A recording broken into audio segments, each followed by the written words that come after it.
अस्सलाम वालेकुम, डॉक्टर अशरफ महमूद है। बच्चों के अंदर बहुत से इन्फेक्शंस कॉमन होते हैं, लेकिन उनमें सबसे एक कॉमन इन्फेक्शन जो है वो टॉन्सिलाइटिस है।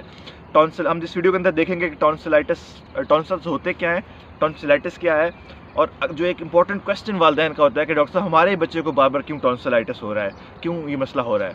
सबसे पहले टॉन्सिल्स क्या हैं? तो टॉन्सिल्स हमारे जिस्म का एक स्ट्रक्चर है, इसको हम लिम्फ नोड कहते हैं। ये गले के पिछले हिस्से में वाक़या होते हैं।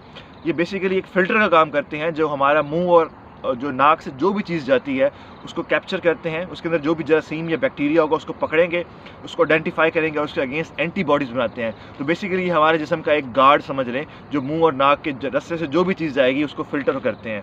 तो ये बहुत इंपॉर्टेंट है और हमारे जिस्म को प्रोटेक्ट करते हैं। अब होता है क्या है कि जब कोई ताकतवर जरासीम या बैक्टीरिया या वायरस आएगा, तो जब वो इनको फ़िल्टर के दौरान इन पे अटैक कर देता है और ये सूज जाते हैं, इनमें इन्फेक्शन हो जाता है, इसको हम टॉन्सिलाइटिस कहते हैं। जिसके अंदर बच्चे के गले में दर्द होता है, उसको बुखार होता है, उसकी गिल्टियाँ बढ़ जाती हैं और डिफरेंट मसाइल आते हैं। तो अब इम्पोर्टेंट जो क्वेश्चन था वालिदैन का कि हमारे ही बच्चे को बार बार क्यों टॉन्सिलाइटिस हो रहा है, इसकी क्या वजह है। तो इसमें 2-3 वजूहात साइंस के अभी तक डिस्कवर की हैं।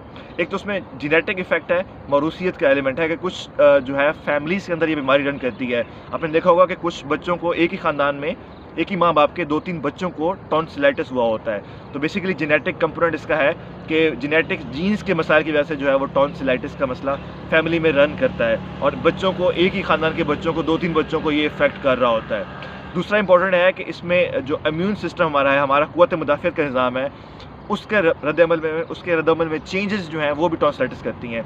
टॉन्सिल के अंदर एक इंपॉर्टेंट सेल होते हैं जिसको हम टी हेल्पर सेल कहते हैं, जो कि आइडेंटिफाई करते हैं वायरसेस और बैक्टीरिया को, और उसके बाद ये इन्फॉर्मेशन ये बी सेल को पहुंचाते हैं, जो कि एंटीबॉडीज़ बनाते हैं, जो कि उन जरासीम या बैक्टीरिया वायरसेस को जो है वो उनको किल करती हैं।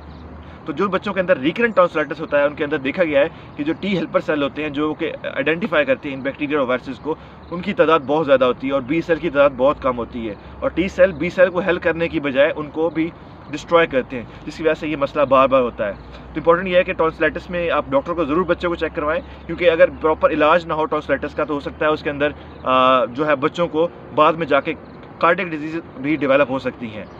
Thank you.